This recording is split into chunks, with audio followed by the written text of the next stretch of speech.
Hello, everyone. It's nice to see all of you gathering together for for the fourth episode of the Freshman Getting in series today, featuring Gulnoza Abdurashidova, who got into Duke on a full ride. Um, so, a little bit of a story of Gulnoza's story. Um, Her story is about something many of you might be considering, maybe even stressing about right now. It's about taking and succeeding in gap years.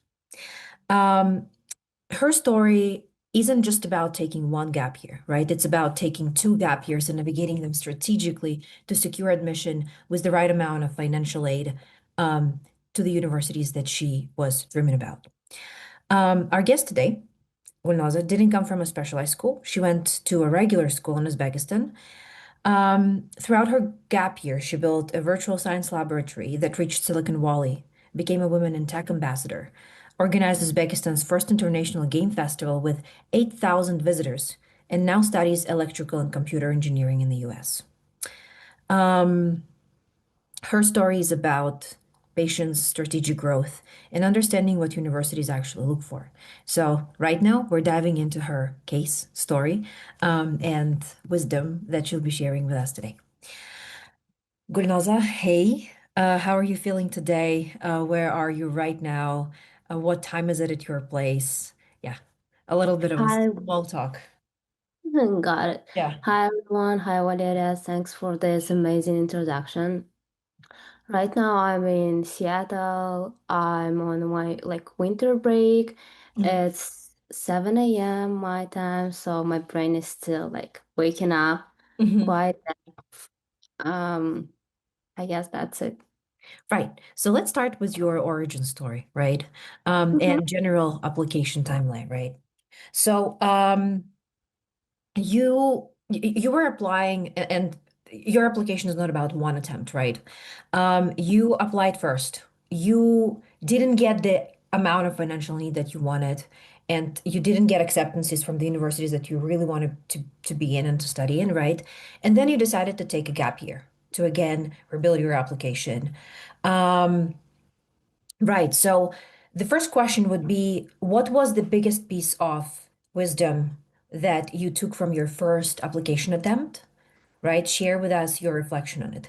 And Oh then, my yeah, and then Uh-huh. how did you decide to navigate the gap year that you took in order to rebuild it? So let's start with the reflection on the first attempt. My reflection on my first attempt, I guess everyone's first attempt, just application process is quite hectic. You don't know about specific deadlines. You don't know about universities. It's very unclear for international students compared to domestic students. So I also missed a lot of, in my opinion, important deadlines. I didn't apply to right schools Hmm. and I wasn't able to show quite right fit with universities Hmm. I wanted Hmm. to end up in, right? So, I guess my biggest the biggest lesson I learned was just starting early and planning everything, like really planning it, because it helps not only with your application, but it helps later on too during your university years or just with your life. So Hmm. just knowing your deadlines, like planning beforehand is one of the most important things. And then if you have access to any mentor, that would be very helpful too, because even if they didn't end up getting it somewhere, they will still know a lot of they will still have a lot of experience and wisdom they can share with you. So That's true. And having a mentor indeed gives you more structure, more confidence, more clarity of direction. It's like you're making decisions about your future together. And it kind of cuts through the noise because if you're going yourself and if you're very young and if you don't have enough experience, it's very hard to understand what is actually right and how much time it will actually get. So it is important to have a mentor indeed. But I want to speak about what you mentioned a bit earlier about you applying not for the right universities and yeah. not showing fit in the right way. So could you, I think this is a problem that everyone faces when they are just starting, especially when they're just starting in the topic of admissions, right? So many great universities, when you just know so little about them, you look at like, okay, there's prestige, there's Harvard, and there's like Yale. I will apply to them, right? So, but this is not the factors that you must consider, right? How to actually understand and find universities that are great fit for you, that will become an amazing environment for your future growth. And how did you approach that? Mm, like a lot of people recommend that to like us. What I've read before is like you have like this reach target safeties universities, but for international students who are seeking like financial aid, there is no safety university at all. First of all, students should consider this and then Hmm. take into account, even if the acceptance rate is 60% or 70%, but if they are seeking financial aid, then acceptance is like less than 5% for you guys, especially as an international student. So even if you don't have fit is like I don't know, questionable things. So first of all, I would recommend considering all need blind schools because getting in the need blind school is sometimes easier than getting into a need aware school with 70% acceptance rate because in most cases that schools with 70% acceptance rate but that are need aware will automatically reject you just because you're seeking financial aid because they know that you wouldn't be able to study at their university because of like financial situation. So first of all, people should take into account financial situation, and then a lot of people want to end up in very top prestigious universities, which is like right, but at the same time, they should consider that like academic rigor here is insane. Like everything is so competitive. Everyone who ends up in these universities are people who were like number one in their schools, in their communities. They never heard the word no. They always achieved what they want. And they should, especially in places like Princeton or MIT, which is like very academic, right, and technical schools, they never heard words no, and everything is so competitive. So they should consider if they want to be in this like STEM Hmm. environment or if they want to be in like more liberal arts environment. I think liberal arts colleges are like less competitive, and then they should definitely consider the size of school when applying because Hmm. if the school is like several thousand people, then it will be very, very extremely competitive, especially in top schools. But other than that, for fit, I guess just researching because I received a lot of questions was like, hey, can you say something specific about Duke that I can write in my why Duke essay? Hmm. And yes, I can say something specific. Like I can say a lot of specific things about you, but what are you looking for? I don't know your fit. I don't know your Yeah. experience. It would be way better for a student to research, to do their research, and then say, "Hey, I heard about this opportunity. Is it true or not?" Because even so, they are mentioned on the official Hmm. website. It Hmm. might be like a lot of clubs might be inactive, or there Yeah. might be a lot of like Yeah. other clubs, and like one good tip is like just reaching out to students from Central Asia or from like Russian communities, introducing yourself, saying, "Hey, I'm from Uzbekistan, I want to apply, blah blah blah," and asking very very specific question will help you. Like not like, "Hey, can you say something unique that at Duke that other universities doesn't have?" But like, I'm interested in this, Yeah. and I have this question: Is this like professor still working at Duke or something like that? Hmm. And with Fit, um, I was discussing this with my best friend yesterday because she's also applying, Hmm. and I personally think that you should just like try to find the best universities um, that you like and that would give you financial aid. Financial aid is the Hmm. most important Hmm. thing, believe me, Hmm. guys. So. And then at the end, based on the university acceptances, decide if you want to go to that school or like to which school you want to go, or if you have any choice. Because there are a lot of international students in universities. For example, I took it's like 11 or 15%. And most of those students are insanely rich. They are very extremely, like you can look at them and tell and say like, hey, I know that they are very rich or insanely smart. They are like from participated in or won a lot of like international Olympiads. They did a lot of like crazy stuff. And Mhm. comparing like like applicants from Uzbekistan, I know that all of the you guys are very like ambitious and smart, but those students had like privilege before you. They didn't start at the zero level you guys are starting. They already had like foundation. So you're competing against them. That's why financial aid and just applying to need blind schools is very important. Mhm.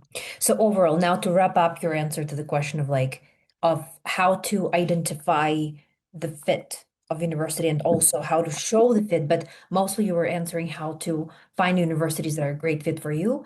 The first factors that you must pay attention to is the size of the school, need aware or need blind, right? Also, whether it has the opportunities that you're interested in, right? But mostly these are like kind of mm, metrical factors that mostly influence, your like acceptance rate, right? Like the chance of your acceptance there.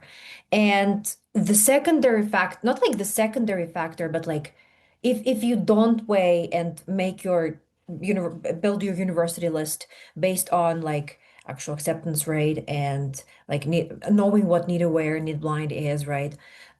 You won't you will diminish your admissions chances. That's the first thing. And the second thing, when you're trying to find universities that would help you grow as best as possible, right? You shouldn't try to find something interesting in the university, I'd say. This is like my personal insight because I also noticed that there are a lot of students who ask what interesting does this university have? So many interesting things, guys. So many, Yeah. right? And the more you search, the more you'll find, right? This is not the right question that you must be asking, right? But like think about it. What is the one thing that will help you to actually find what is good for you? Uh, Well, yeah, as long as like you're considering the size of university and town you want to study. As for example, I didn't want to end up like in very remote area. That was Mhm, like my main criteria, and I mhm, wanted to end up in a like mhm, big school. mhm. As long as you're considering these two facts, like you can Yeah, find your community, you can find right. opportunities you want to like you want to achieve. You can Mhm, find like when you'll be at that university, you'll understand the level of like American universities, and then you'll mhm. definitely find Yeah. what you want. I wanted to share like develop the idea more into like like you don't find fit when you are looking for something interesting in the university, something unique and specific to put into the essay, right? And kind of make yours. You find something interesting when you know what you're interested in. Because like you know what you're seeking, you know what you want to build, how you want to build it, you know what you value, and then naturally you just find the resources and opportunities that reflect that, right? And that's kind of the core approach of kind of what we do as freshmen, right? We focus more on who a person is and what they're passionate about, what are their deepest curiosities, and then help, find resources in the world in the form of universities and programs, etc., that help actualize that, right? So Yeah. instead of looking for something out there, start looking for something in here, and then you'll find it. Yeah, and I shared a lot of questions in our group chat. Please do look through them, write them down, and start producing your reflections as fast as possible because that's not just going to help you to, you know, um, navigate the admissions process better, but I don't know, become a better person, have more control over your decisions, life, goals, realization. Right. So one question is how to identify fit. Another one is how to express it, right? And that was the second point of your, like initial speech. You said that in your first attempt, you didn't know like how to choose universities the right way. That was one of the factors why it wasn't as successful as possible. And the second one was that you didn't show the fit in the right way. So what made that wrong? Could you reflect on that and share your experience, please? Um, I think every university has like Hmm. their spirit, Hmm. and in these cases, like Google, YouTube, and Reddit is your best friend. Just go like in Reddit, there are a lot of like specific, I don't know, groups of that students at like for example studying at Duke or studying at Columbia or studying at any top school and read through them. Like what are they looking for? If there are like a lot of like questions about parties or academics or about whatever.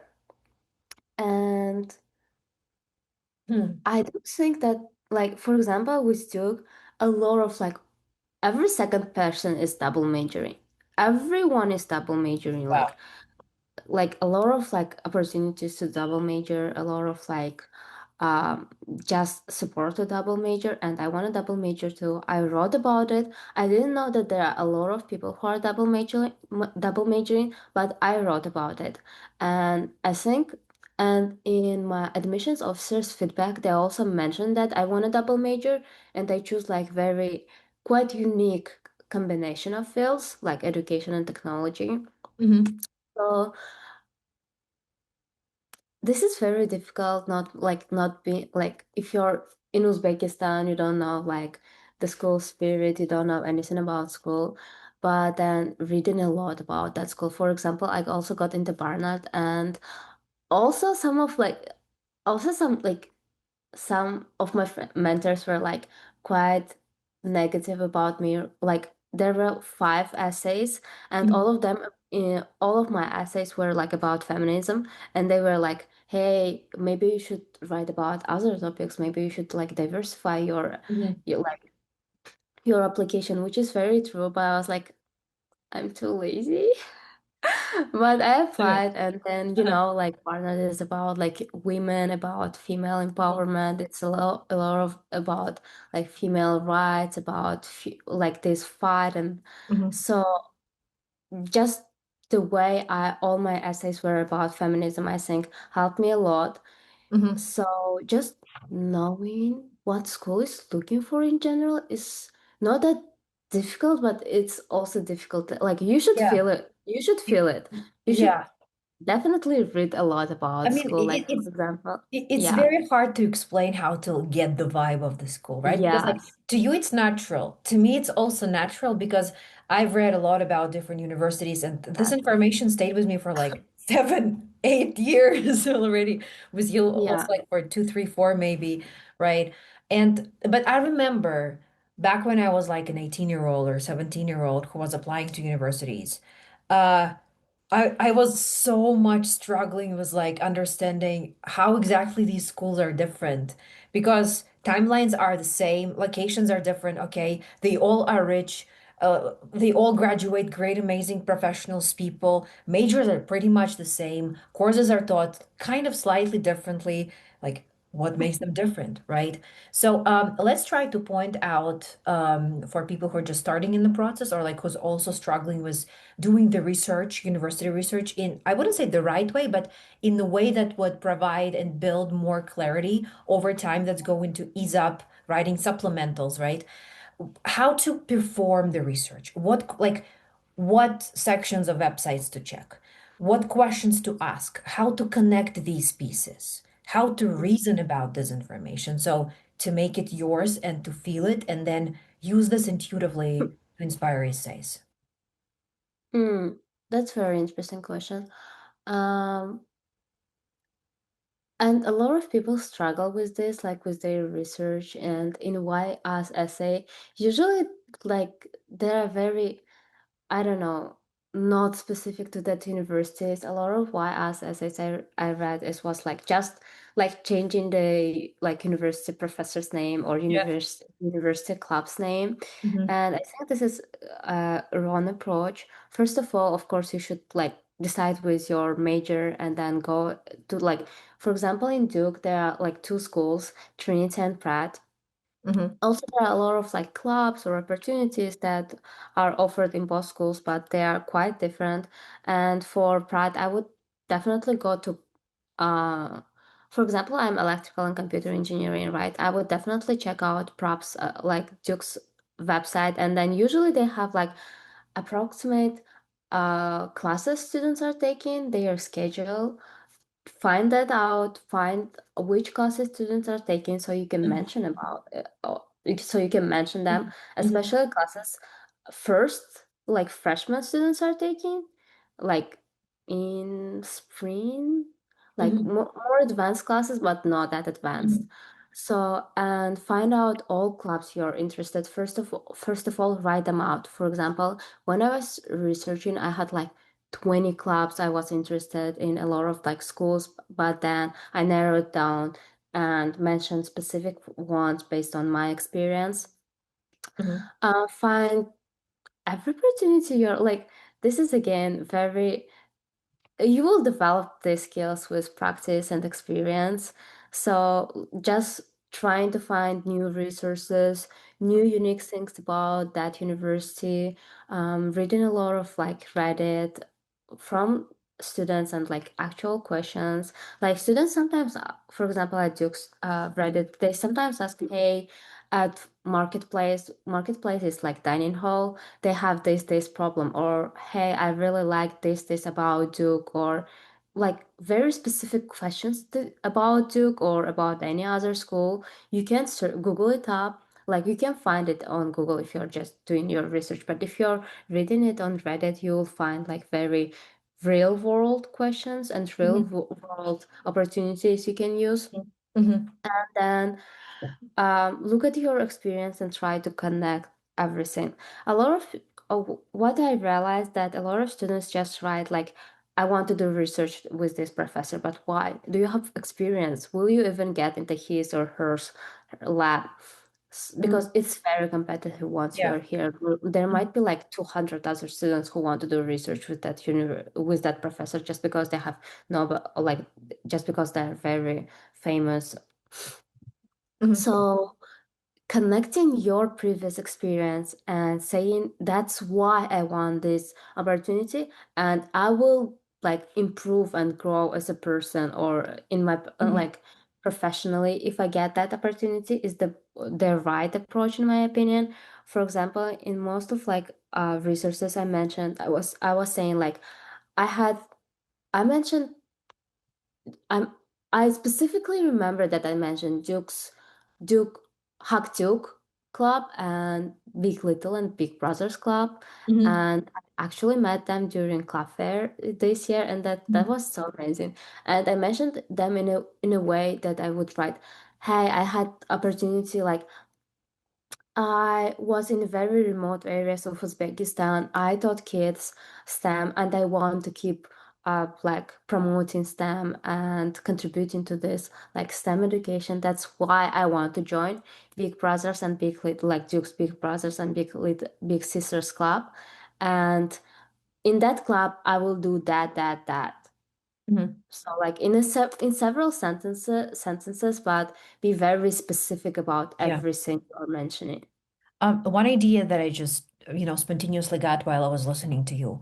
Mhm. One skill that can, like, that you must have or like must develop in order to write a successful supplemental essay explaining like why us, right? You need to first understand like your context and how you perform within your context and why you perform that way. And then how like, you need to learn to imagine yourself in a Mhm. different context and how you'll Yeah. be able to use your experiences, skills, knowledge, behaviors, ideas there, and then paint a successful picture of how you basically own those resources and opportunities to do something interesting, right?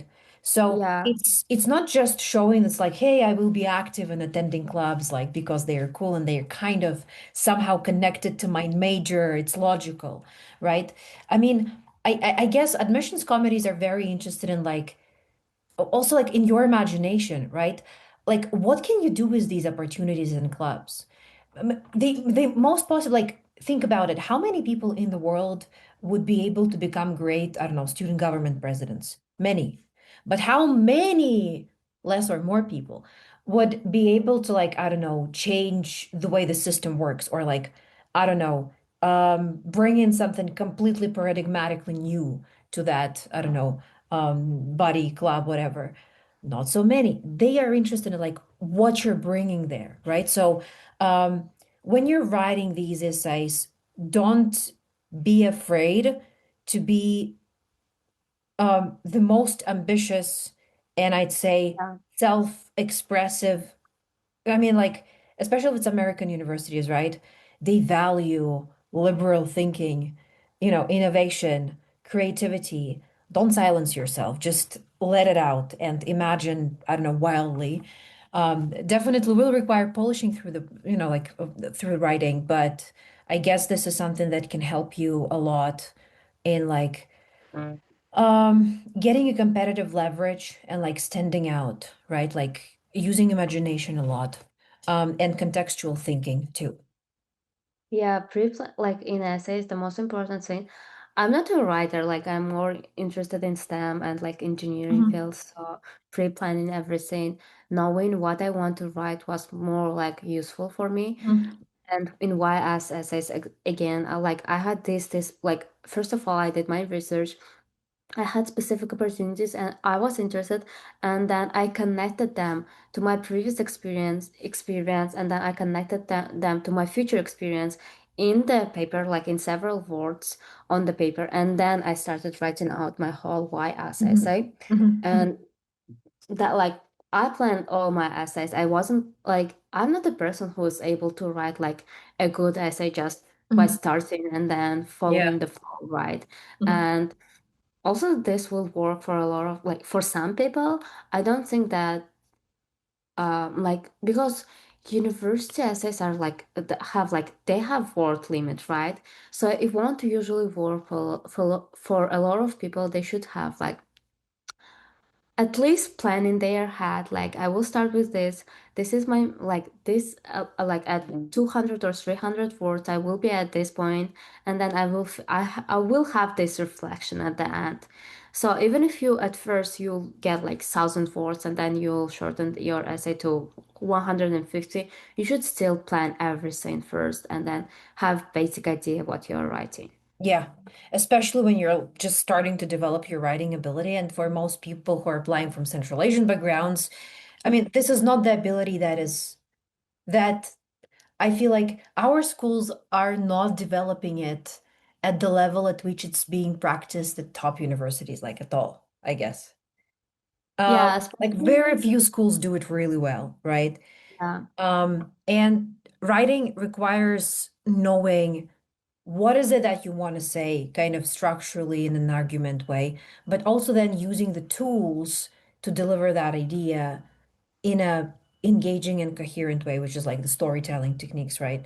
So what is Gulnoza saying is that before you're actually going to write those essays, you have to ponder over and like your thoughts and like choose and kind of construct what you want to say, and then you'll have the clarity and like you kind of that will form into some sort of a goal, the message that you know really well, and then you just sit and write it, and it's going to be way easier for you to revise the essay, the writing, and then to know how to deliver it in a way that it resonates with the reader. Yeah, especially like we're writing everything in like in English, right? It's not our Yeah. first Yeah. language. Like, our native language in most of cases for you guys are Uzbek or Russian. And believe me, I've read like middle school essays of some of my friends essay, and then they were so good compared to like Uzbek applicants essays I read. They were so good. They had so much reflection. They had better English, way better structure. So in Mhm. our case, planning is like our most powerful Yeah. tool. Have you got any resources or like books or maybe specific exercises to suggest for people, to learn reflection, reflective writing, and writing in general? Oh my God. Yeah, Um, I know it's pretty spontaneous. We haven't yeah, discussed that, but I felt like that would be an important question to address. writing is like, I don't know. My pro tip is just starting early and Mhm. just starting, like just have a basic plan and starting is the most Mhm. important. And I think practicing a lot is very important because you aren't like, I Yeah. don't think anybody would be able to write a good essay in 1 hour or in one day. They should go back to that like most cases they should go back to that to their work and recheck everything, try to reread everything and then ask for feedback from like your friends or from anyone, but like just let some other people to read through it and then Mhm. give their like basic feedback, especially if they are like not professional, I don't know, essay checkers. They will understand like the basic idea and then they will like understand, I Mhm. don't know even how to Mhm. say that. This is, oh my God, writing is crazy. I have more, I Mhm. guess, STEM brain. So writing, trauma. Okay, yeah, totally get you. Oh, I mean, I get you so yeah. well. Yeah, so your experience and your advice regarding writing is like start early Yeah. because I mean, right now I'm going to voice an assumption that I've built based on what you've just shared, right? Not like the most accurate interpretation, but correct me if I'm wrong. So writing for you is more like start early because writing it's like the process that you must learn to do yourself because again it deals with your personal voice and type of self-expression, right? So like yes, you can learn different tools, you can read different books, try to employ different methods, structures, etc. But it's better to just start writing and reflecting on your ability to write, how like review it, critically assess, and then you're just gonna build it into your own writing style, your own writing ability, and you'll be able to deliver thoughts more efficiently. Or no. Yes. And I also wanted to suggest, I already Mhm. forgot, oh my God.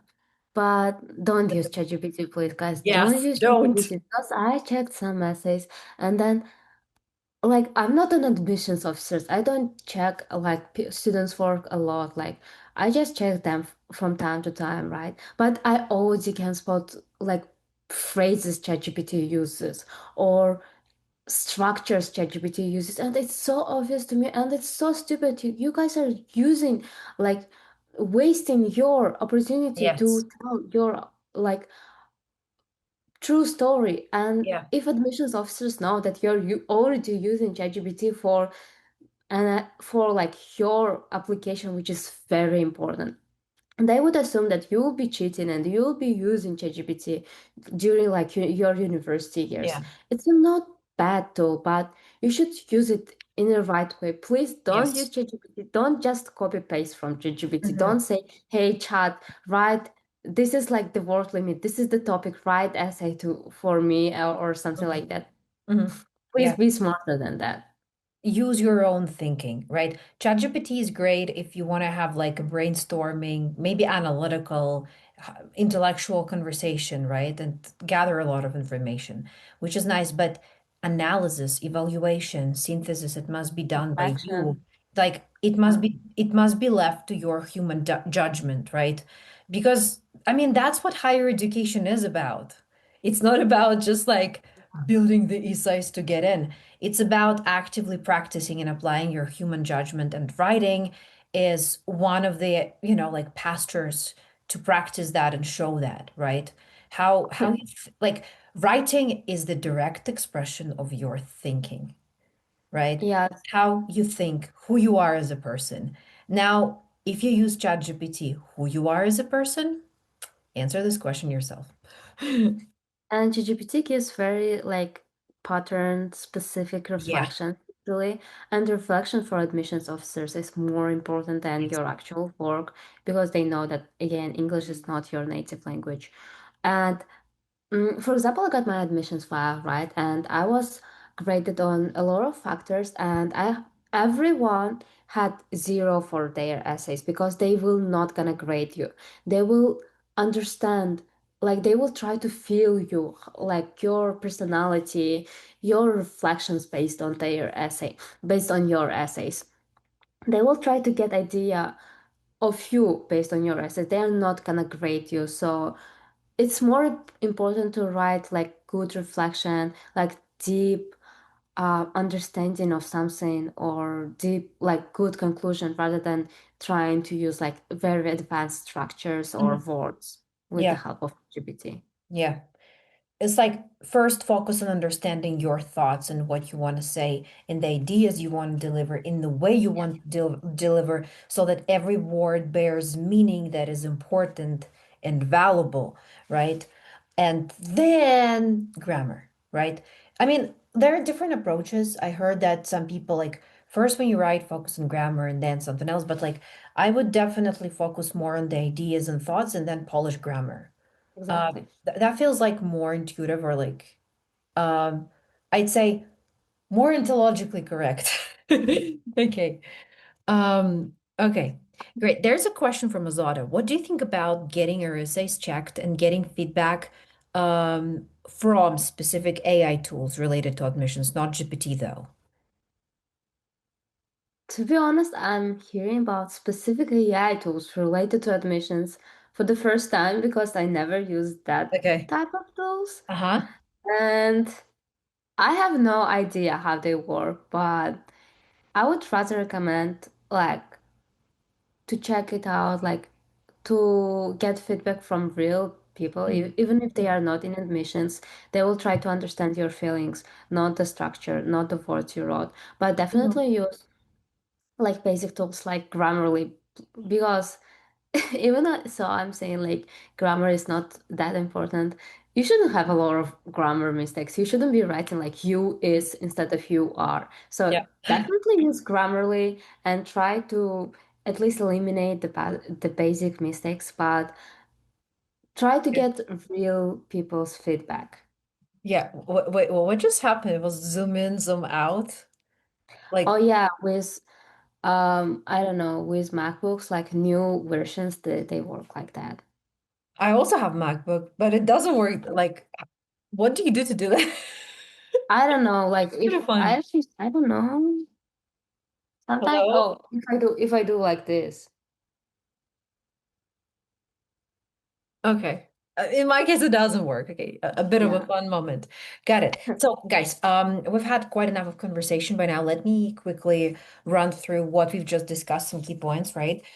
So we kicked off with Gulnoza's path, right? She applied first. First, she didn't get into the school she wanted. She didn't receive the amount of financial aid she needed. She took a gap year. She applied the second time. So right now we're basically speaking about her reflection on her first attempt. And in her reflection on her first attempt, she shared that there were two problems. First, she didn't know how to assess the fit of a university for herself, right? And how to basically communicate it, show it, right? Um, then we discussed how to actually identify fit, right?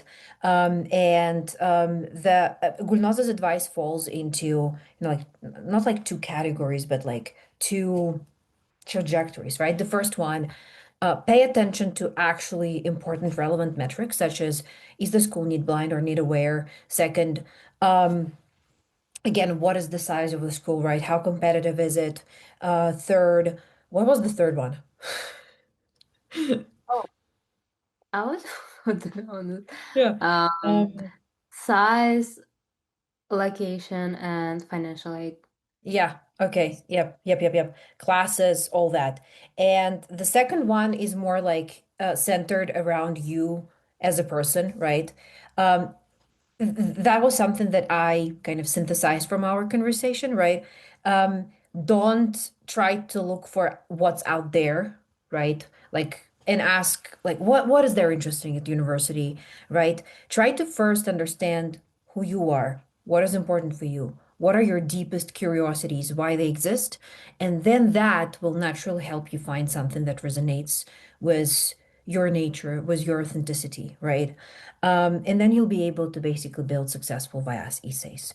Right. Then regarding showing fit, right? Again, to show the fit, you need to understand, hmm, what is this university like, right? And we talked about, um, like you got to get a feeling of that university. But again, we try to narrow it down into more like a structured formula, right? So what you basically do is you go into like you just research the websites, etc., right? And actually, we didn't build a structured formula out of this discussion, like how to actually get the feeling of that university, right?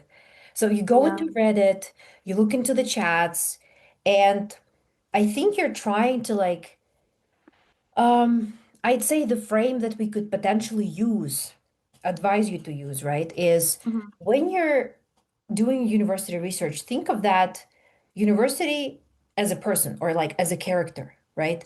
How they speak, how they act, how they make decisions, right?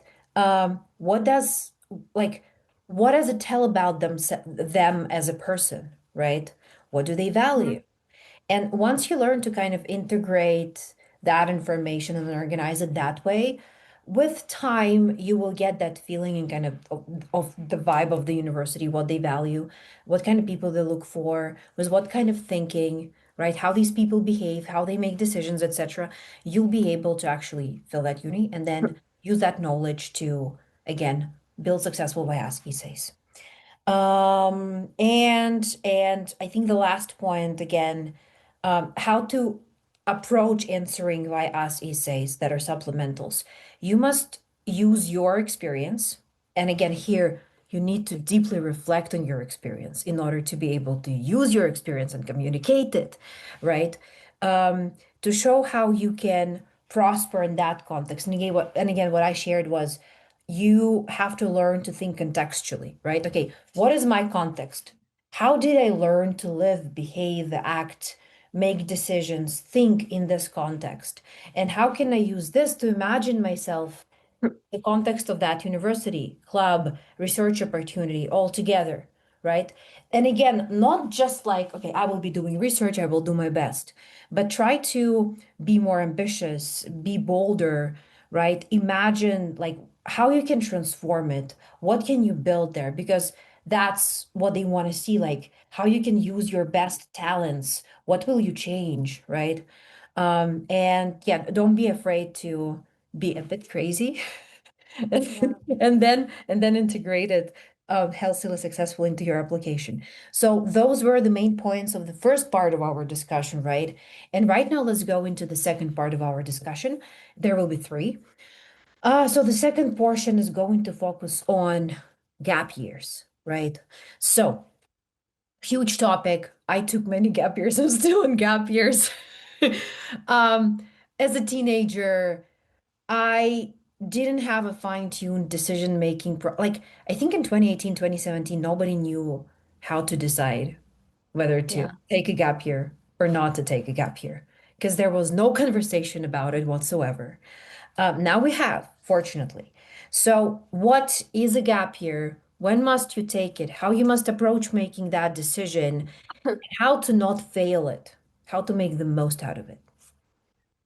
First of all, thank you for great summary. It was a lot, and then I don't know. I just really liked your summary. Thank And you. with Fit, while we were talking, I realized it's like very last pro tip. So I realized that if you do your research, you will unconsciously understand or try to use like specific opportunities and find your fit, like show at least fit. With Duke, I knew that they have various for engineering students, they have like EGR 101, which is very practice based and it's very unique for like specific to Duke.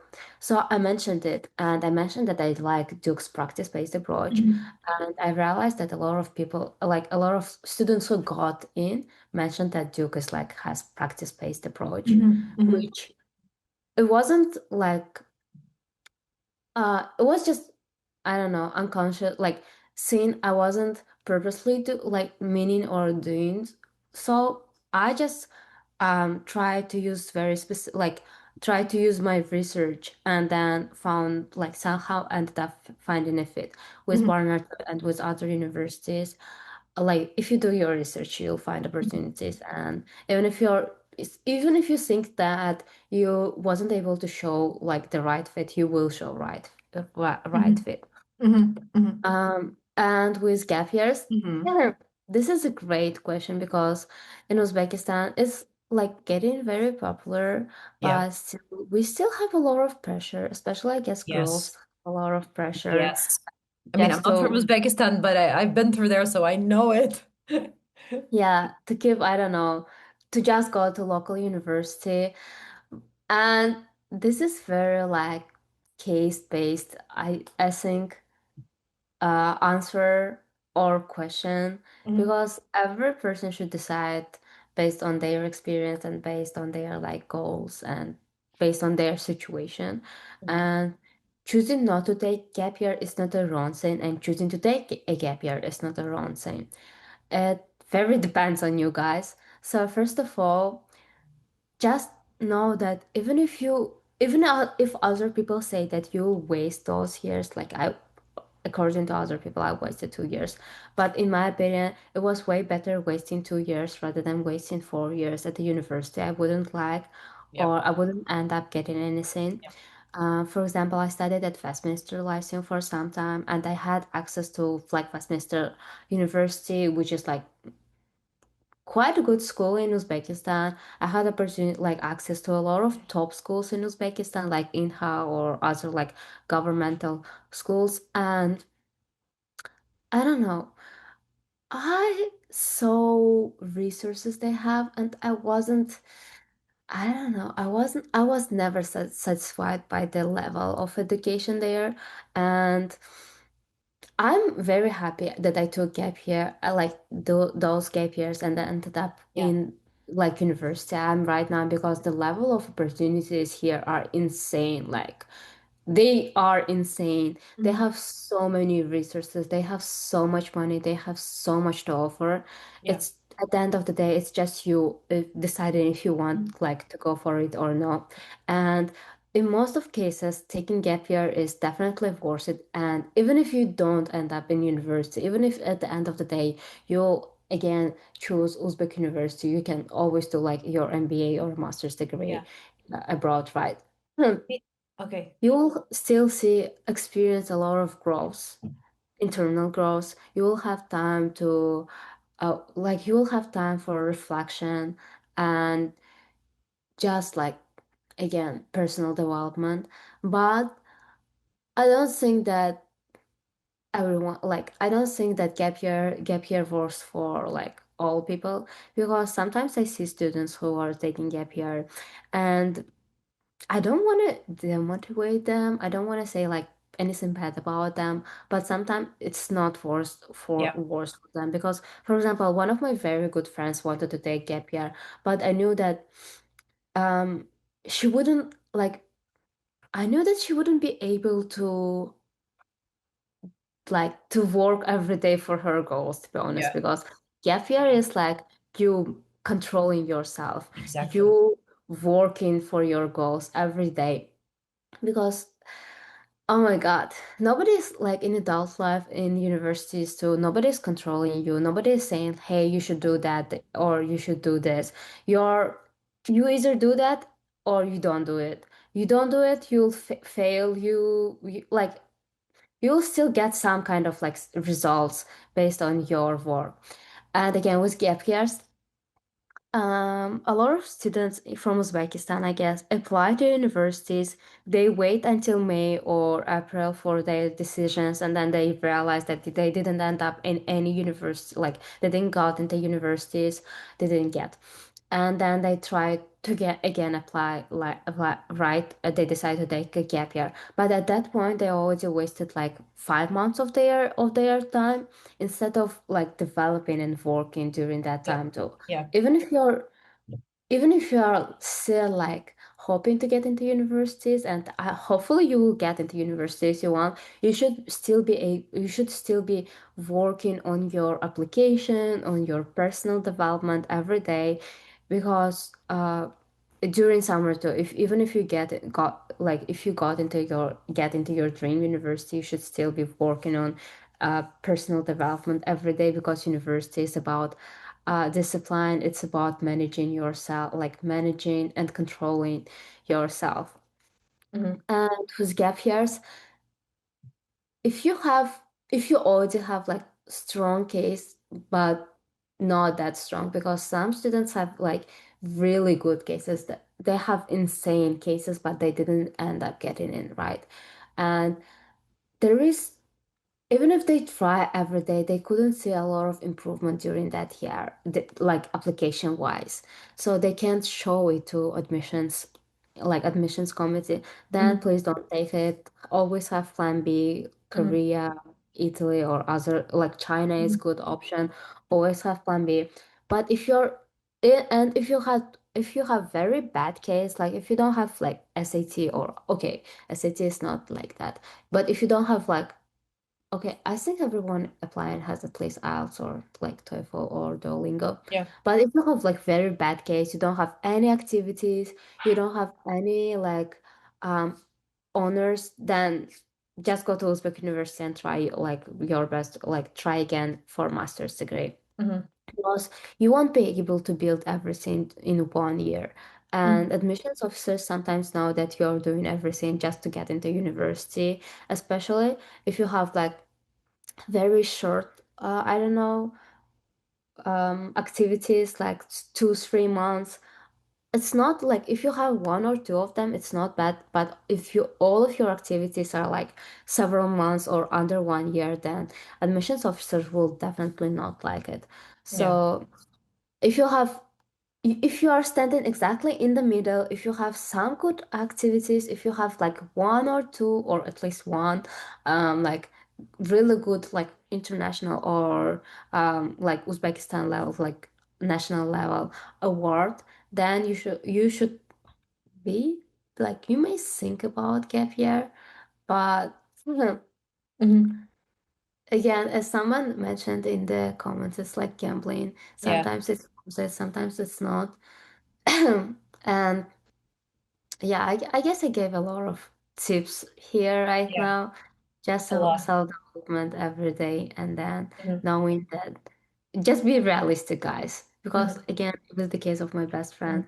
She wanted to take a gap year, but I knew that it wouldn't be worse. Like in her case, it wouldn't work out. But I couldn't tell her. But it was so obvious because she didn't have any like activities Hmm. or awards, and she wasn't working for them. Hmm. Like she wasn't working on improving her SAT. She was doing something. She was working Hmm. on improving her Hmm. SAT actually, but it wasn't like university level is insane. Uh, Hmm.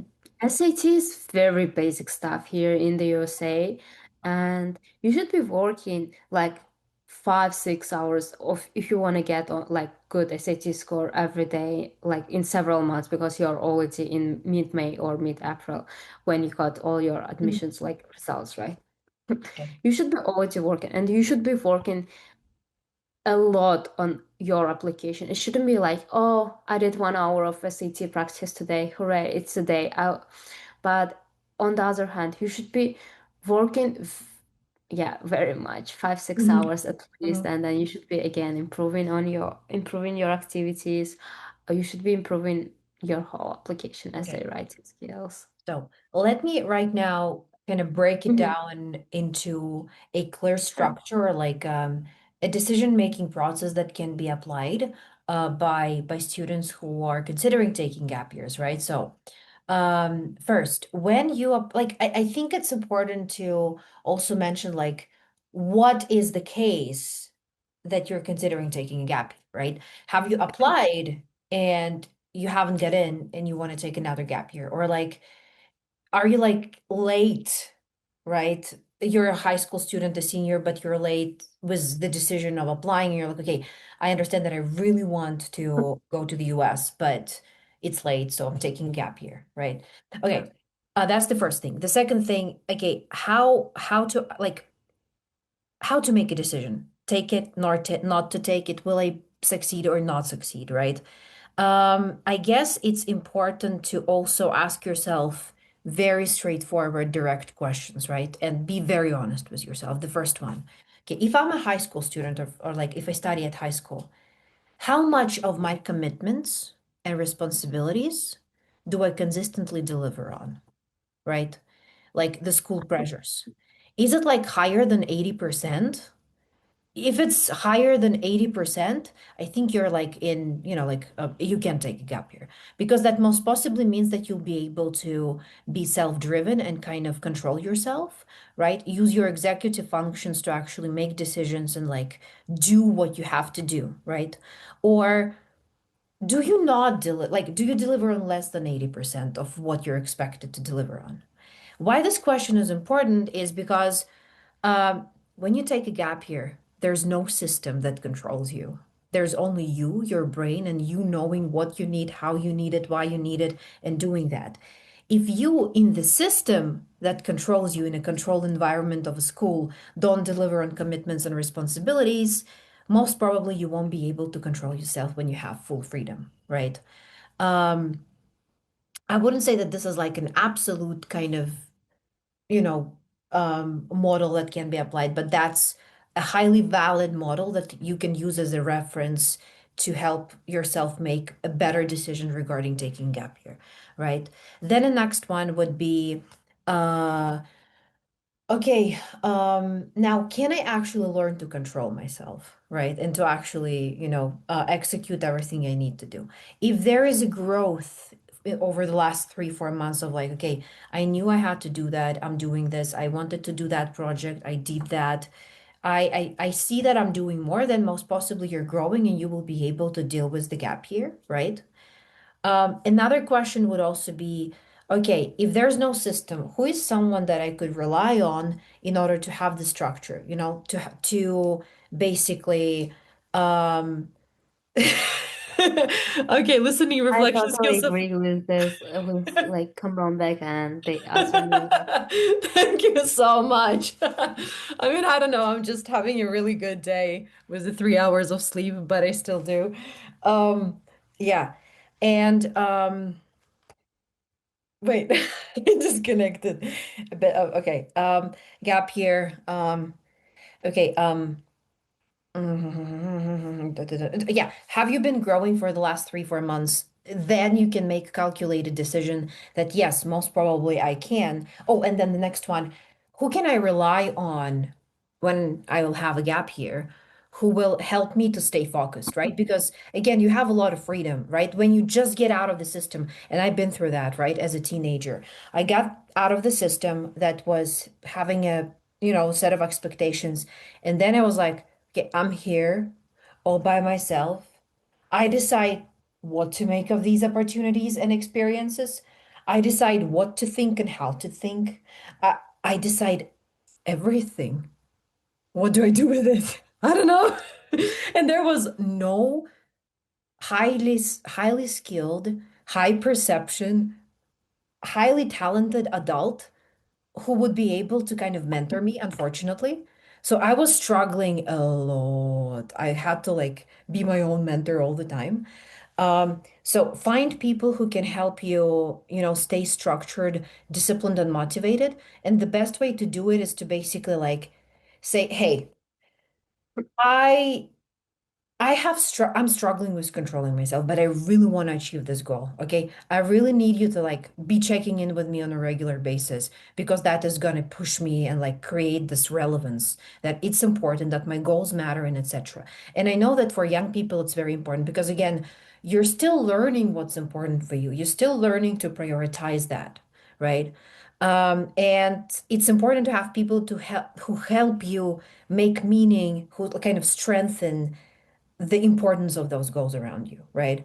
Yeah, and then again, So overall, yes, when deciding whether to take a gap year or not, look at like what is the growth that you've exemplified over the last 3, 4, 6 months? Is it growing? Can you accelerate it? How can you accelerate it? Then make a decision, right? So it gotta be evidence-based, not just like, yeah, I'll take it. It's fine. Yeah. No, no, must be evidence-based. Why? Again, because you're practicing decision-making process, not just for university, but like for becoming a successful adult, it's incredibly important in any profession. And oh yeah, also one point that I wanted to highlight, right? You also mentioned that it's like students who apply, they applied and they have no plan Bs. They are sitting and waiting when the decisions will be out and they don't get in, right? And I feel like this happens in many situations because there's an idea of like, um, you have your dreams, favor your dreams, and you're like, that's the only thing that I want. Harvard, MIT, right? And you just don't consider any other universities. Um, I mean, like, and I think we need to switch and change the frame a bit into like, um, you show choice, you show preference, you show that something is important for you, not by excluding other options, but by how much energy you put there and how consistently you put there, right? Because again, if you're excluding options, you're putting yourself in a position of, I mean, like in a position of quite limited kind of, how can I say that? You're putting yourself in quite a dangerous position that like because the future is uncertain and it's not granted, right? So your task when you're applying pretty much anywhere is to maximize your chances of getting in to the context that is potentially desirable for you. Stop considering prestige or like the coolness or having dreams of like the school is going to mention me, the news are going to be about me. These are not important. Yeah. What is important is focus on what's important for you, like how you see yourself, what opportunities you want to have, what experiences you want to have, because there are so many great universities, not like in terms of ranking, but in terms of the kind of people, the kind of culture, the kind of opportunities they have there. And if you're a person who's introspective and reflective, you will learn to make even more of those experiences and opportunities in not such a top university, right? Like it it comes down to what you make out of what you get, not just of where you get, right? Um, yeah, yeah. Okay. That was a speech. That was, yeah. Right. Guys, thank you for listening and staying with us.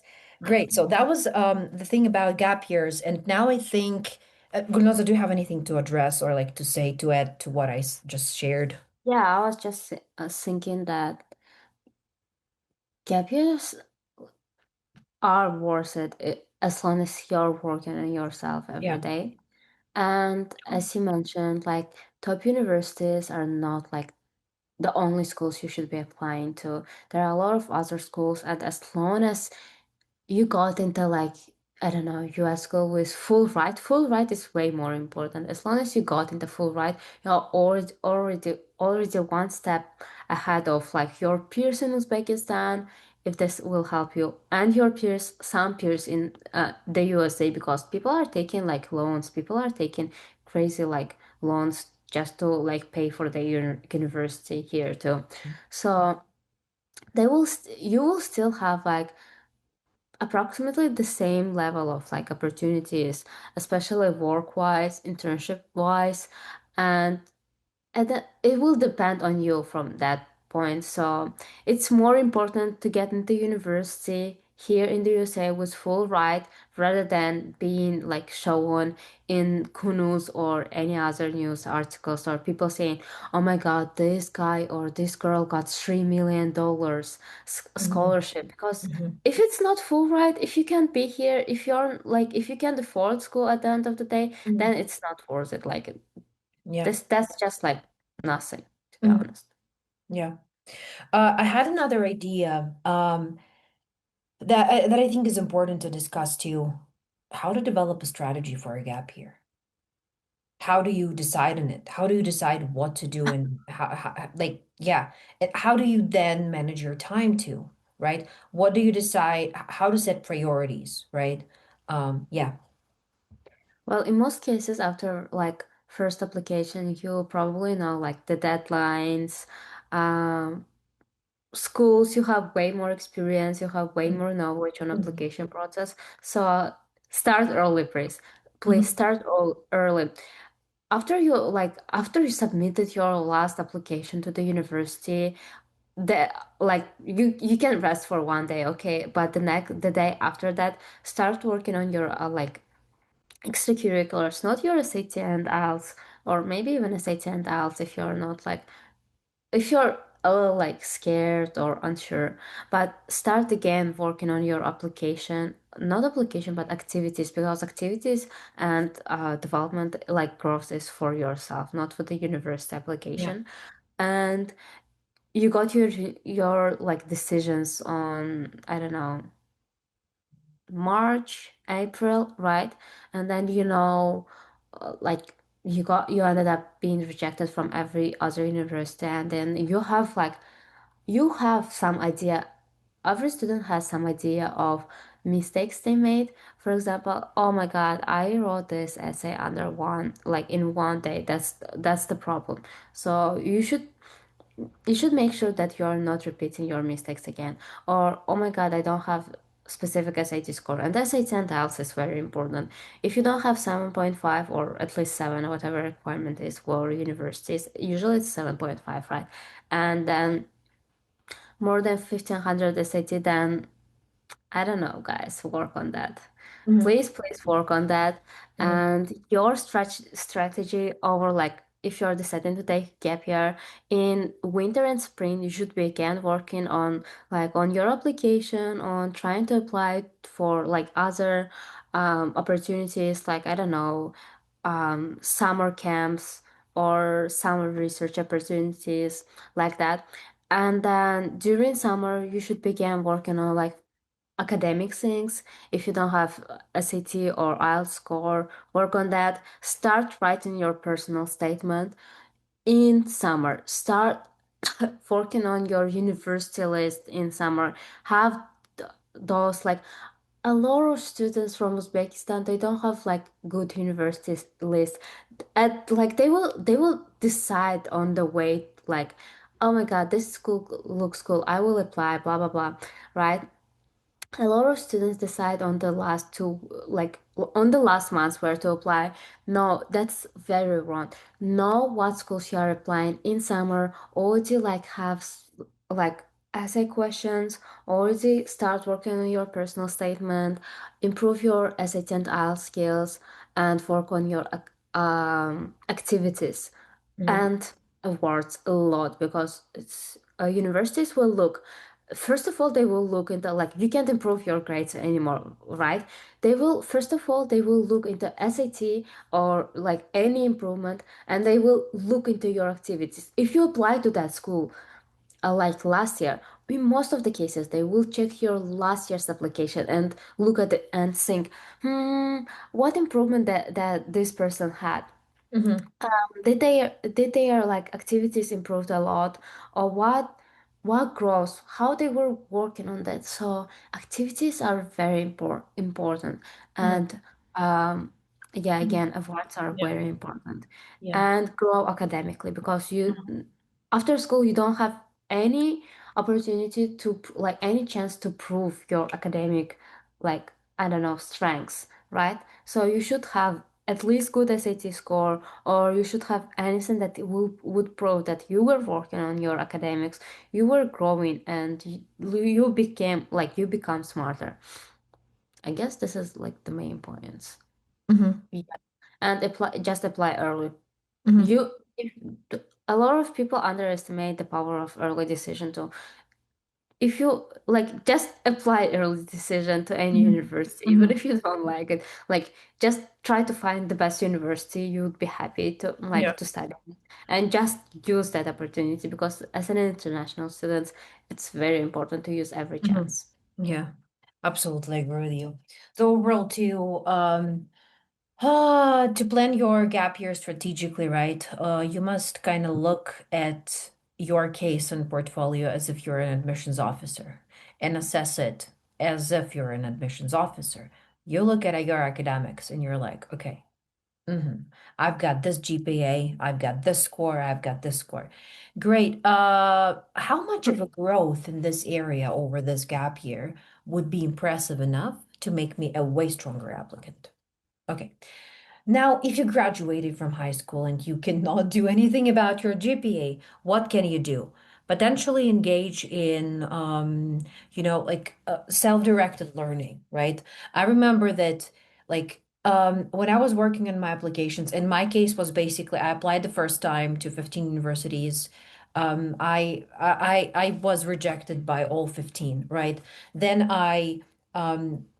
like the moment I submitted all my applications, I felt like it's going to be all rejections. I knew that.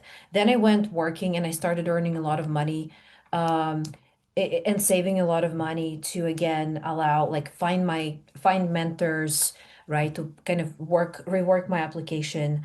I made a lot of reflection, but then I for some reason decided to not apply. There was a more like how can I say?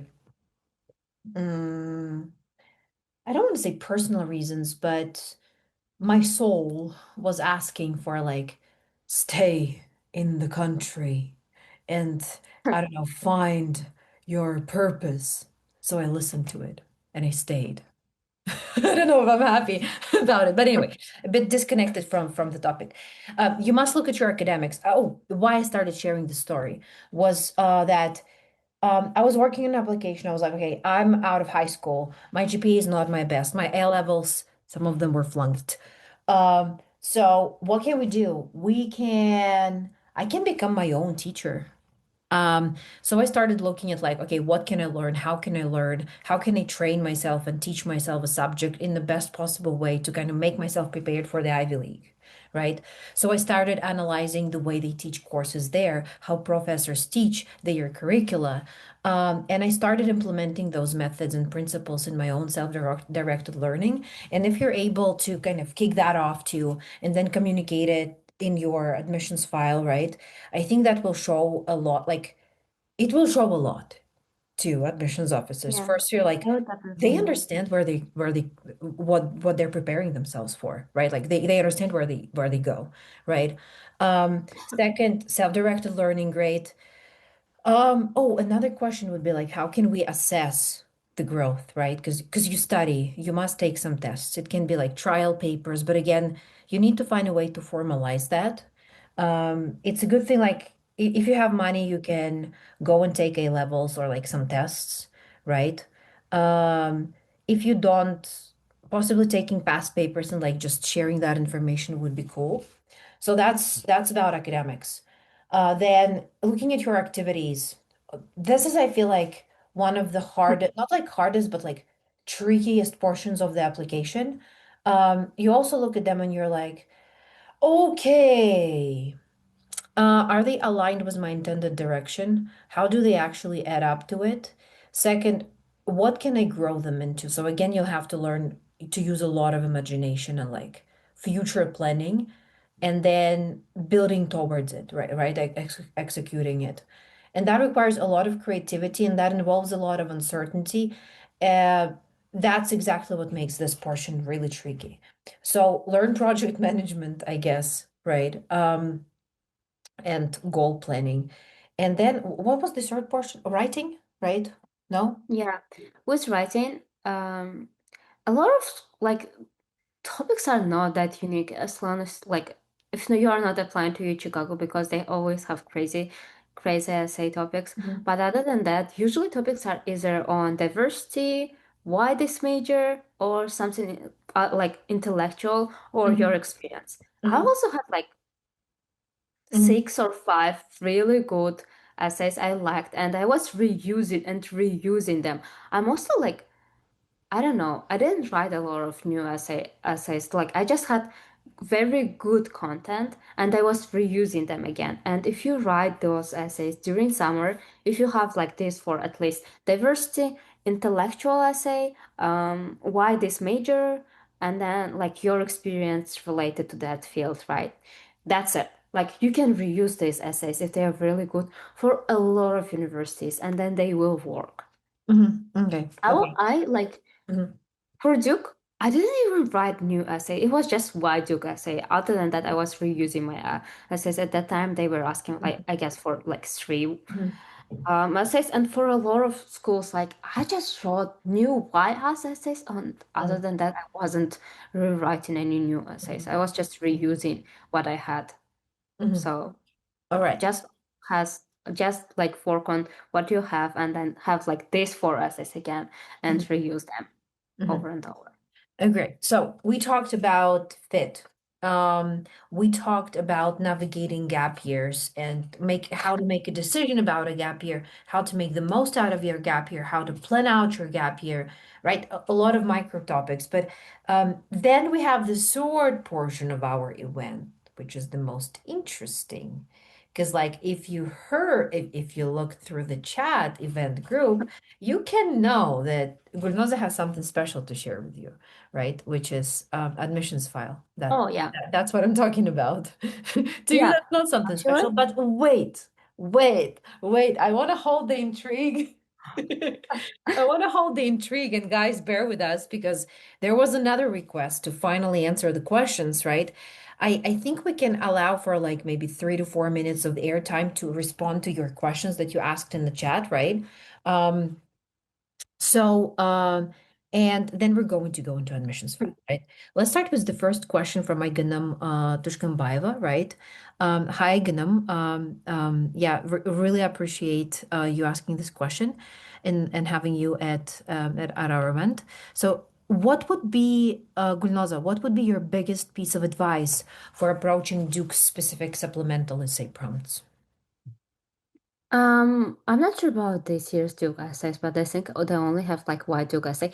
And with universities, guys, if it's optional, it's not optional. If a specific essay is asking like if like they have like optional essays, then just write, just submit something because you have this opportunity and chance to share more about you.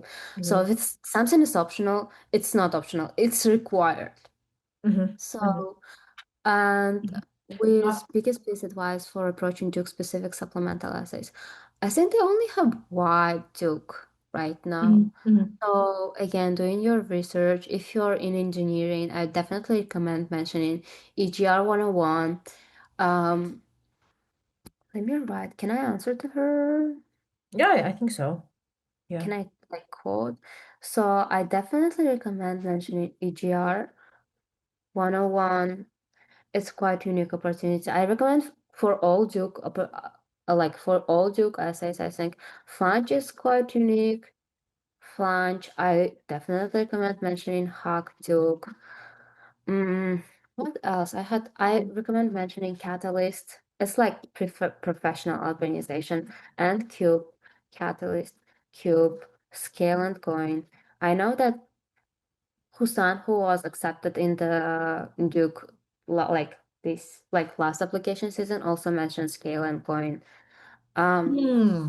Mhm. I I just, recommend. uh, Mhm. I just had also some random idea because we're discussing Duke right now. I remember that almost around a year ago, I hosted another conversation with another Duke admit, Sulaiman Khadr from Kyrgyzstan. You can find a Who am recording. I? Yeah, I know Yeah, him. yeah, yeah, yeah, yeah. Like also very interesting story. He had a lot of wisdom and advice to share. So if you're applying to Duke, please do go to our website, check out that recording. It must be there. If it's not, text me and ask for it, please. About what? If you need it. Hmm? About what? It's more like guys, the audience. If you don't find the recording with Suleiman on our website, please text me. Mm. Oh yeah. I'm gonna send it to you if you need it, like for your Duke supplementals, whatever you're working on. What else? Hmm. I will think more about. like Duke specific opportunities, but most of them would be about like a very interesting orientation programs also.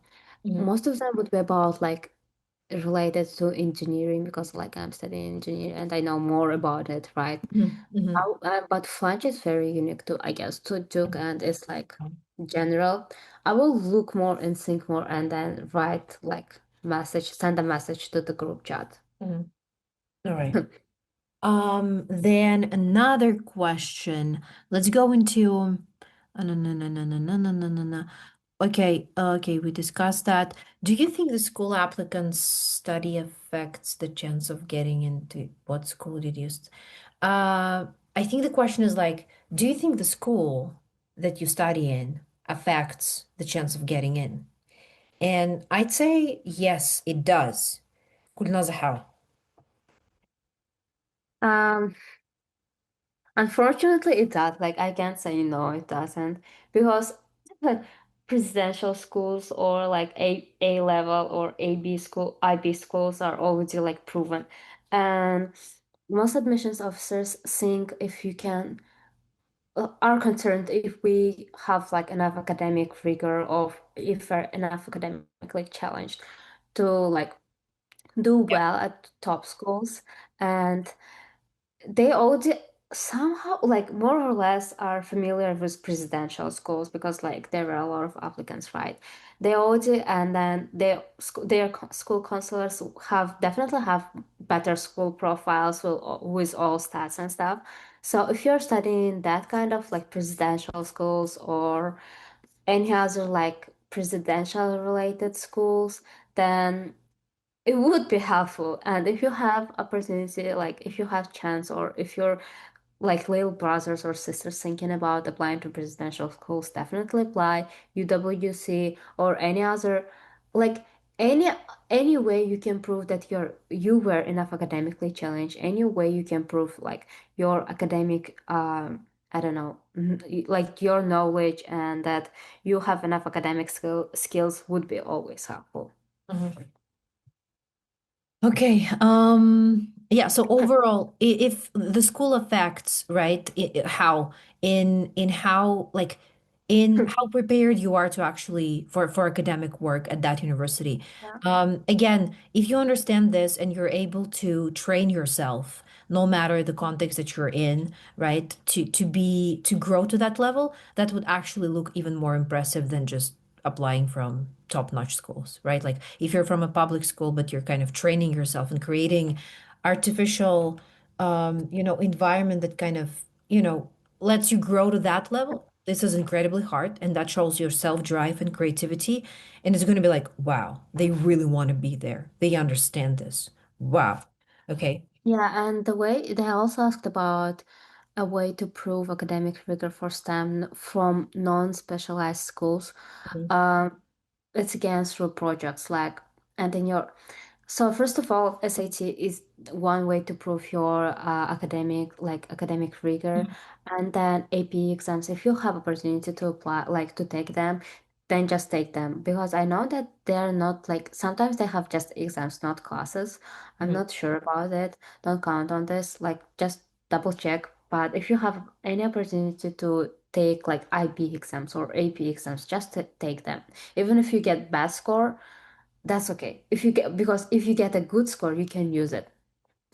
mhm, And for stamps specifically, with them as and with research papers, like especially if they are published in good in good places, then definitely mention them. Or it's one way to prove that you know something, like you know 2 plus 2 in math, right?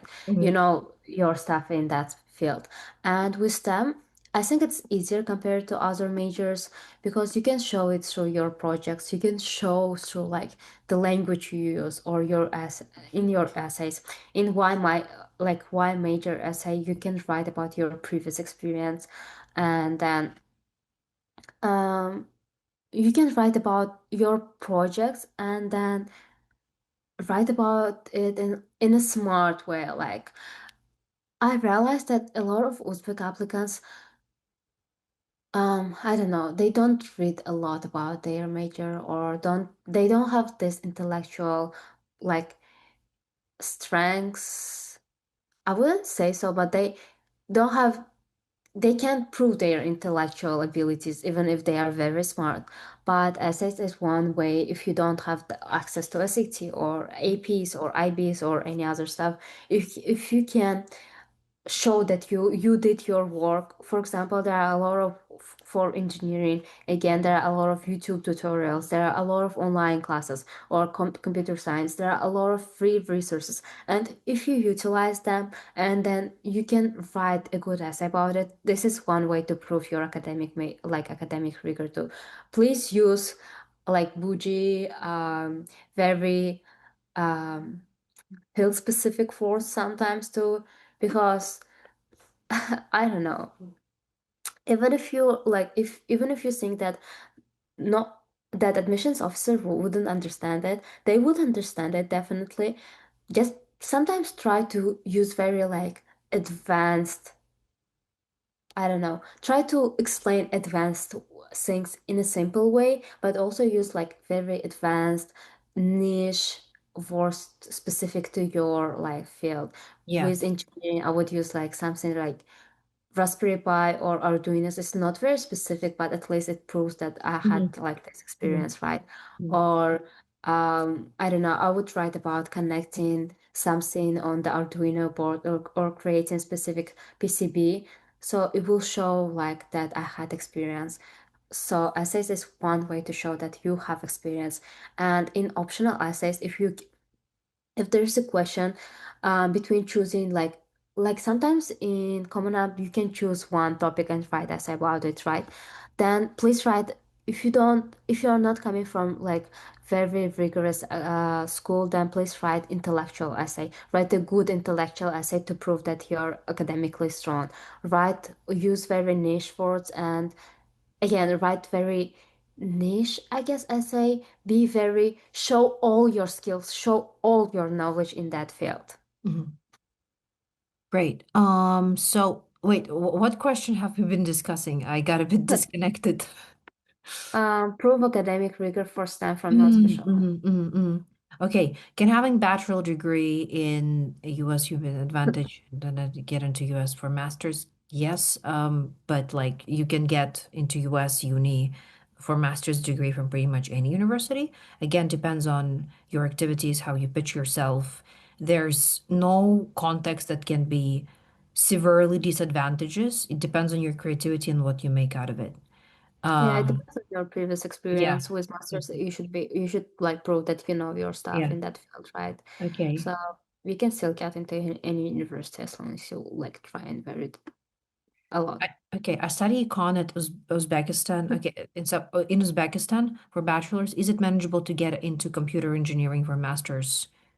Uh, I mean, yeah, why not? Like if you uh I mean if you can connect econ with computer science and show how that experience makes you a better computer engineer, whatever, plus you also do research or like you get specialized knowledge in that topic, uh that is possible, right?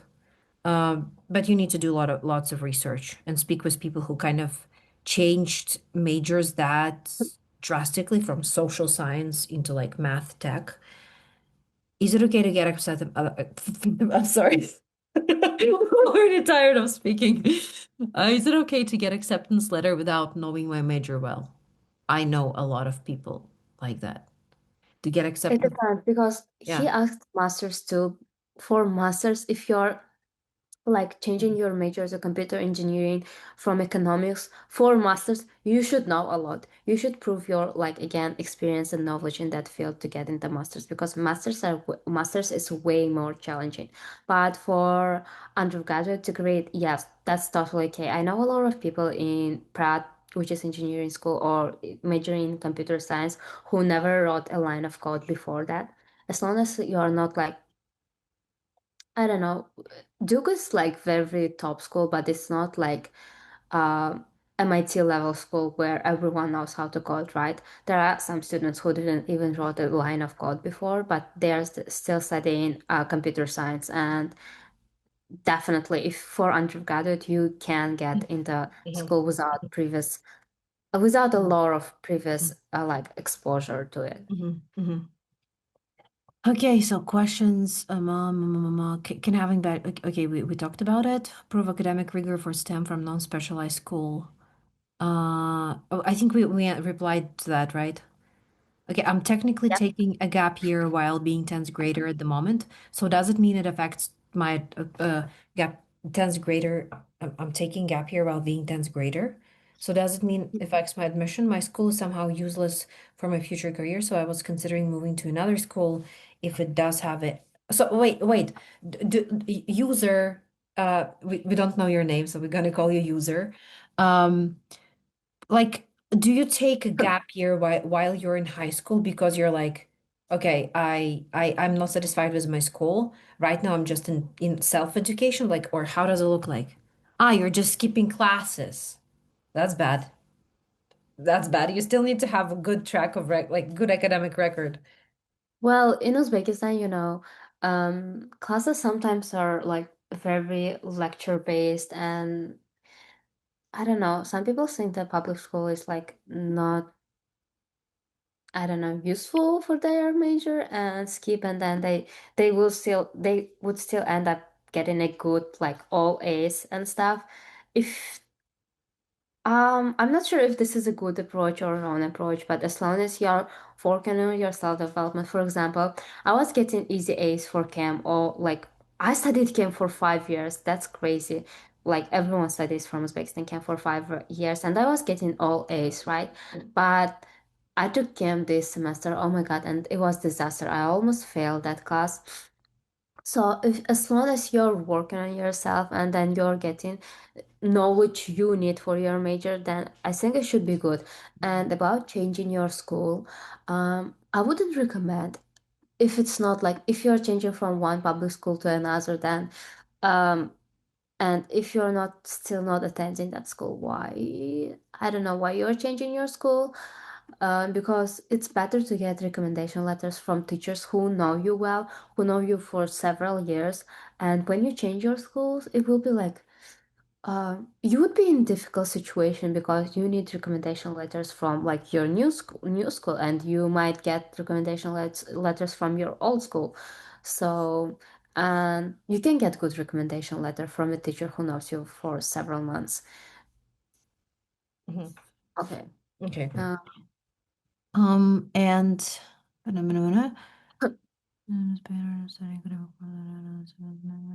okay, okay, I'm gonna ask, have you had the opportunity to engage with Robertson Scholarship? I didn't personally apply for Robertson scholarship, but yes, definitely. Like I have some friends who are Robertson scholars, but most of them are domestic. But I still think it's really good scholarship. If she has specific question, I can try to answer it, but I'm not sure.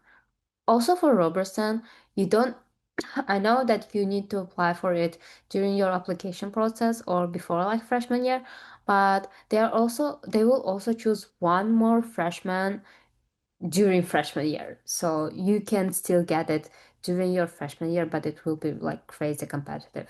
Mhm. Okay. And okay, guys who we have 38 people. This is amazing. Like the end of the event. Even at the beginning we didn't have that much. Okay, guys who joined for the last and most interesting portion of this event, please bear with us, but we will go over the questions first. Okay, and ECs, then club organizing competitions. Okay, I'm gonna ask if she can contact you. Um, They do care about GPAs of Uzbek students. Like getting 5 out of 5 or very close to 5 is like basics because mhm, like they don't um believe, mhm, or they don't like Uzbekistan, like especially public schools are not like recognized by them. But if you're getting 3 out of 5 in Uzbek public schools, then you're definitely getting rejected, to be mhm, honest. So definitely get really good GPA from Uzbek public school just for the sake of not being rejected. It mhm, won't help you, but it can definitely harm you. mhm, mhm. Okay. So, okay, the last one about specific hard soft skills to develop and advance for engineering generally. Wait, or wait, I'm sorry, I just lost focus a bit. Did we respond to it? Sorry, what? About the question from Sivinch, what specific hard or soft skills would you suggest to develop in advance for like to for engineering basically? Um, I can't say that question, but Yeah. for engineering, again, experience and for any major experience is the most important thing. Just try to participate, especially for like STEM right now, for computer science and engineering. There are a lot of like opportunities in Uzbekistan. There are a lot of like hackathons and a lot of competitions. Try to participate in them, try to network, try to have like some little internship because with STEM or with any subject right now, it's very easy to get like internship, even with like connections or like in the USA they call it Mhm. networking. As long as it's like your network, your connections, not your parents, then definitely try to get like internships or official work.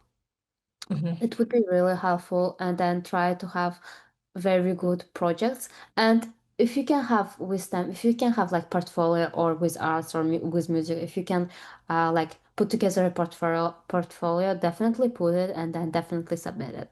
Mhm. Okay. Great. So I think we can be done with the questions because we dedicated enough time to them, and now the great finale. But okay, I'm not sure that it's a good idea to actually like share the screen, right? It's better to kind of provide your own personal reflection of what you've seen, right? And your personal conclusions, right? The event. Yeah, Alisher, please share. Yeah, Hi. you said preferably all of the applications should be backed up by recommendation letters. What if, like, for example, 10 activities, five of them were started and elevated during the gap year? So you mean like there was nobody to witness how you grew, right? Like no Even teachers e- witnessed it. even if there was, a recommendation letter should be from high school teachers, and I cannot just take them from just anyone, right? That's a good question. Gulnaza, do you like do they have to be from high Oh, school teachers? Or there's also uh, like high school counselor, right, who can yeah. not just be a counselor, but like basically a mentor who witnessed your growth? No? Got it. Yeah, so some of my really good activities were also developed during my gap year. Hmm. And the way, like, from Central Asia, it's not like a lie that everyone like works together on like recommendation letters because my teachers didn't know English. So I had to work with them to write it because like would they submit it in Uzbek? No, of course, or Russian. So the way we did it is like they wrote like I keep contact with this student and I know that during his gap year blah blah blah blah. They can just say like I was in touch with them or like yeah, just saying I was in touch with them is more than enough. Hmm. Hmm. And then elaborating like I was in touch with them and I know that during their gap year Hmm. they did this this Hmm. this and achieved that, and then this shows Yeah. that they were like trying really Yeah, hard so even. so there gotta be an evidence of them staying in touch with you and kind of witnessing your growth. It doesn't have to be like they were there for you every day and like, Yeah. observing you and like do you actually stay truthful to what you say? To what extent? Yeah. Okay, okay. Have we got any more questions? And Anisha, did we address your question successfully, efficiently? You did. Mm. Yeah, great, thank you. Others? Yeah, there's a question about the full support program and um yeah, okay. I there's a DM from me. Wait, Gulnoza, can I ask I don't know like if we can I send it to you? Um yeah. This is the question I got. Can you check? Is it Sorry. okay to answer it? Oh, So I had a question, did I apply as a domestic student? Mhm. Unfortunately, a lot of schools were considering me as an international student, but because I finished school in Uzbekistan, but specifically for Duke. So they were again considering me as an international student, and you guys need know that Duke is like native air, which would of course harm me. So I was fighting with them, and sometimes you should be like, sometimes you should fight for your rights. I have Yeah. my green card, right? So I should be considered for need blind admissions. I was fighting them. I was calling them every, no, not every day, but I was calling them a lot. I was writing, like I wrote several emails explaining the situation and stuff. So at the end, they decided, they ended up changing my admission, like my, like, I, I was international student, but under their need blind policy. And if I wouldn't fight, if I wouldn't email, and if I would just go with the flow, I most Yeah. probably be even rejected or maybe accepted, Mhm. but it would still harm Mhm. my like Mhm. acceptance, right? So I'm still considered international, but I fought for my rights and I was considered under their need blind policy. Okay. So there are a couple of questions related to full support program. Did you take full support program? When did you take it? How did you benefit from it? Oh, Masalama, hi. Yeah, sorry. Go on. Yeah, I did. I took full support program last year, and I think that program is really amazing. It also sometimes it also gives access to admissions program too. So it like it's like I took full support Mhm. and admissions for free, right? So full support. I mostly got like support and guidance on my essays because I hate writing essays. I hate writing. But then, Seg Valera and Miss Dr. Luciana and all other Mhm. mentors were very helpful in that process. They gave me a lot of feedback, and I think my writing improved a lot with them. I definitely recommend this program if you have like resources to take it. Mhm. Okay, and there are two people who want to ask questions. First, X. X, hi. What's your name? Voice yourself. Hello everyone. Hi Gulnoza. Hi. How are you? I'm good. How are you? My name is Amir. I'm applying to Duke this year, and I'm doing 82. And I would like to ask like how I can make my application stand out. So you're majoring in education? No, my major is mechanical engineering. Oh, Mickey. Okay, Mickey is like really popular. How to make it stand out? I don't know. So again, it's like Like very. for I'm looking for like something for my Why Duke essay. Mm. So like what are some of the like insider things that I could add about Duke? Yeah, I always mentioned that you should definitely mention EGR 101, and I submit like short list in the group. I'll resubmit it in the chat too. So like Hack to Catalyst and some like clubs, you wouldn't find information about them on the website unless you're doing a lot of research, I guess. Um, oh, hi Zafar. Hi, sorry, I knew that was so hard. Hello. Hi. So good to see you. So hi, All right. fast connections, and I will do some research and like I All will right. think Thank about you. it more and then Mhm. wait, is this Jafar or is Mr. Dave, you don't recognize me? but you said you're Amir.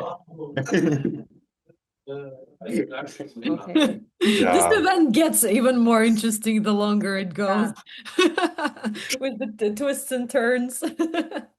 Okay. Yeah, thanks All right. for adding up to the Good to the seeing you. Yeah. yeah. Yeah, thank you. Bye. Okay. Yeah, they should go. Yeah, Miss Gulnoza, you said you fought for your right to be considered under need blind policy. Yeah. Oh, what? Wait, like I didn't understand what made you eligible for need blind policy. I have my green card, like I have American, like I don't know, green card. Oh, So like domestic students in most of the universities are considered underneath blind policy, and international students are considered underneath aware. So I was hoping that I would be considered underneath blind, but because of my school, I was considered under international need aware policy as an international student. And there was a question about how did you know about it? I applied as a domestic student, but later on I received an email saying that they would consider me as an international student. So yeah, Mhm. try to make with universities, just don't email stupid things, but try to email your questions, or if you don't agree with some of their not policies, with the situation you are in, just like me, just try to fight for your rights, guys. Yeah, okay. If Mhm. I find out I have some rights or a green card, I will. Uh, All right. One more incoming from Mahinur. Hi, girls. Hi, Gulnoza. How Hey. are you? Hi, Makino.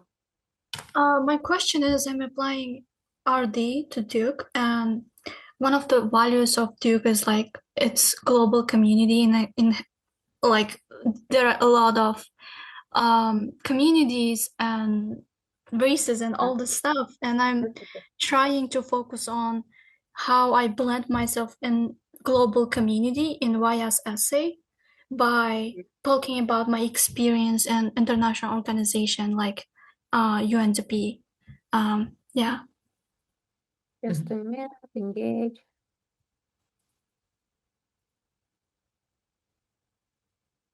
So you're thinking how to show your experience in international Yeah, international. because Uh, after researched about the Duke, and I found out that they care about the global community so much. Is that the case? It is the case, actually. I had feedback from my admissions officers too, that I'm a bridge between cultures and stuff. So they definitely care about it. And how the way I showed it is I showed it through my diversity essay. Duke asked it last year. I'm not sure if they are asking. So I think the only way to show it through essays. Like, Mhm. yeah. I couldn't find or recommendation letters, because Mm, you can only explain explain why you did specific stuff, or why you were engaged in any activities or experiences, just through your essays or recommendation letters, right? yes. And they definitely care about global explore global engagement. I don't know, My cultural diversity. And you can mention this in your why Duke essay too. They are requiring it this year, definitely. You can say something like, I have through my experience in UNDP, I realized this. That's why I want to use this experience in this specific club or organization or fellowship, anything Duke offer, specific thing Duke offers you, and grow as a person. Not grow as a person, but grow as a person, but you should be very specific about it, right? So I experienced Duke before going to Duke with UNDP, right? Not experience Duke before going Duke, but you have this experience, and you would be using that experience in Mm, here at Duke. okay, got it. Thank you very In your much. YS essay, if you want to mention it, definitely mention it. Mhm. Mhm. Okay, thank Okay, you. and pre-last incoming from, excuse me if I mispronounce your name, Tyra or Taira.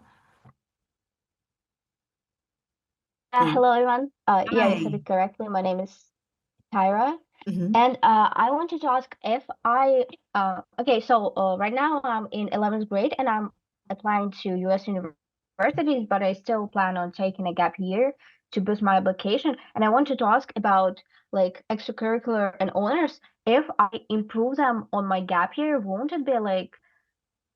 it lower my chances or be too suspicious for admission officers if they see that most of my extracurriculars or just half of them were started or my honors uh, were achieved on my gap year rather in my school years? Won't this be too bad or won't this show anything that I did something too late or something like this?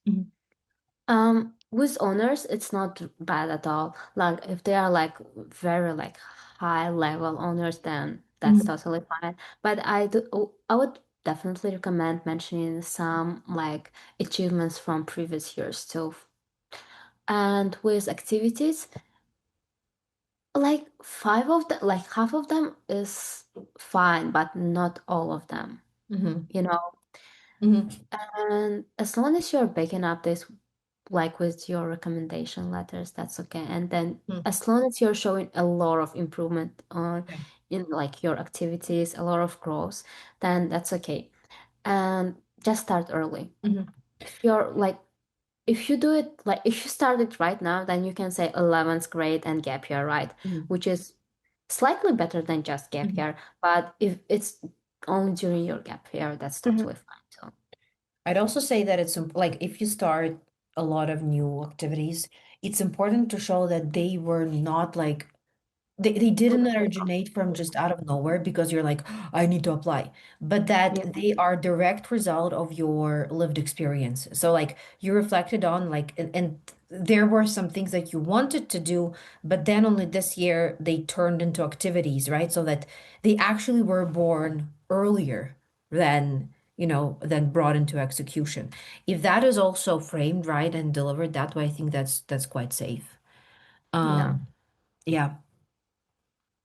Okay, so and another question, I saw a lot of people on gap year taking like a B exams or any other exams that can show that they're strong academically. And I wanted to ask, do you recommend taking APs, for example, on your gap year, or should like mostly concentrate on our extracurriculars and honors? For US admissions, it's very important to show your like academic exposure. And if you have opportunity to take to take those exams, I would definitely recommend taking those exams, but also improving your activities at the same time because you should show growth not only in academics but activities too because you're taking gap year, right? You they would assume that you'll have way more free time, so definitely show improvement in activities, but if you have opportunity to take like you should definitely just like it's not even questionable. You Yeah. should definitely show improvement on like activities. But if you have opportunity to retake SAT, like if you got under 1500 or take AP exams or IBs, definitely take them. Like they are very highly recommended and appreciated by US universities to prove your academic rigor, like previous. And the last question I wanted to ask, if I would reapply on a gap year to some universities that I didn't apply when I was back at high school, will it be okay that they will not see any improvement as I didn't apply to them back when I was in my senior year? And should I apply to them in senior year and then reapply on gap year to show them improvement, or is it okay just to apply to them on my gap year? Oh, that's very interesting question. But I think you shouldn't be applying to those schools just to show your improvement in 1 year. It's totally okay if you apply it like if you apply to them during your gap year. Yeah. Yeah, it's totally okay if you apply to them during your gap year. There's no need to apply to them just to prove your uh like improvement in 1 year. And the last Okay, question from, thank oh you yeah, so much. yeah. Of course. Sorry, Tyra, for interrupting you. Thank you for these amazing questions. And the last question would be from the user, and we're wrapping up the event. I'm already late for a couple of meetings, very late. So, Oh, basically, can I just ask only like two questions? sure. So the first one is actually like, so I think essay is one of the important factors to get into universities, right? Yes. So we should spend a substantial amount of time writing like perfect essay. So I'm a 10th grader now, so I was just wondering that when should be the time when I like start worrying about this essay thing? Oh, you should practice, like, you should start today, honestly, because you should Today? start. What? You mean today?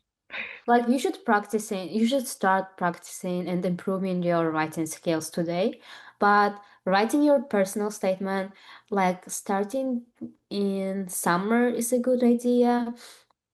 And starting like research, like I know that Common App renews every August, so immediately check out all like universities and their like updates, their essays and stuff. But just starting writing your like personal statement and supplemental essays during summer is a really good idea.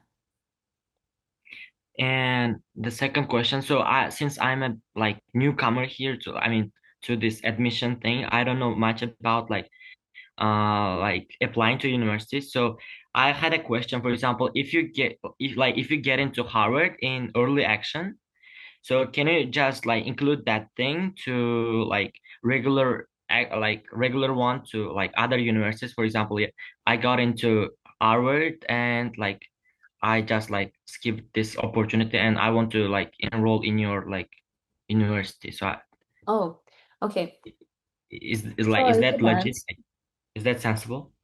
Yeah, and why would you apply to other schools if you already got into Harvard? Because like that's not a bad thing, but that means some people from Central Asia will have less chances because like you're already such a strong applicant that got into Harvard.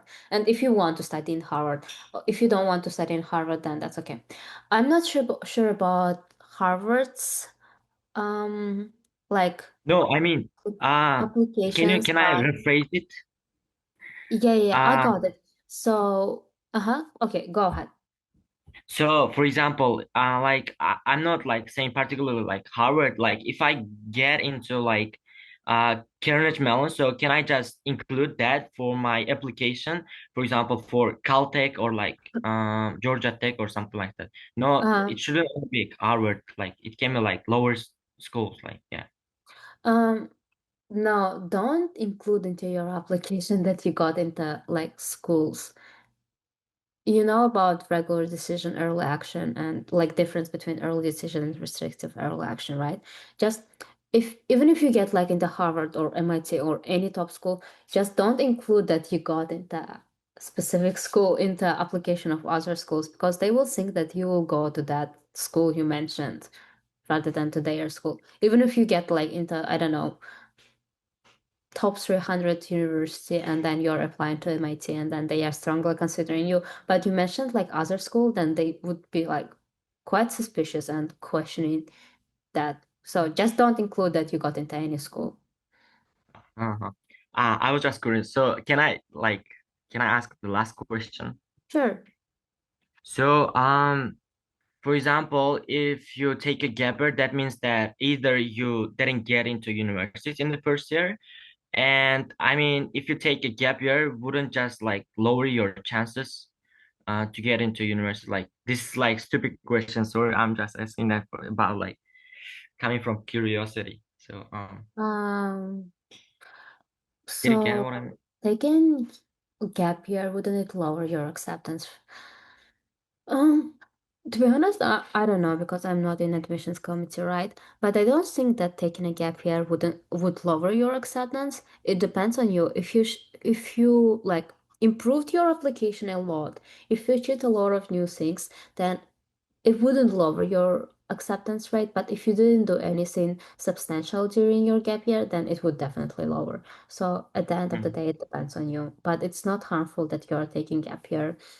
Yeah, up to like three, four. Okay, not three, four, but up to like three. I think that's okay because we're coming from different like backgrounds and we might have like different like problems and challenges, which are like you should just write like good why gap year essay, and that's it. Mm. Thank you. Of course.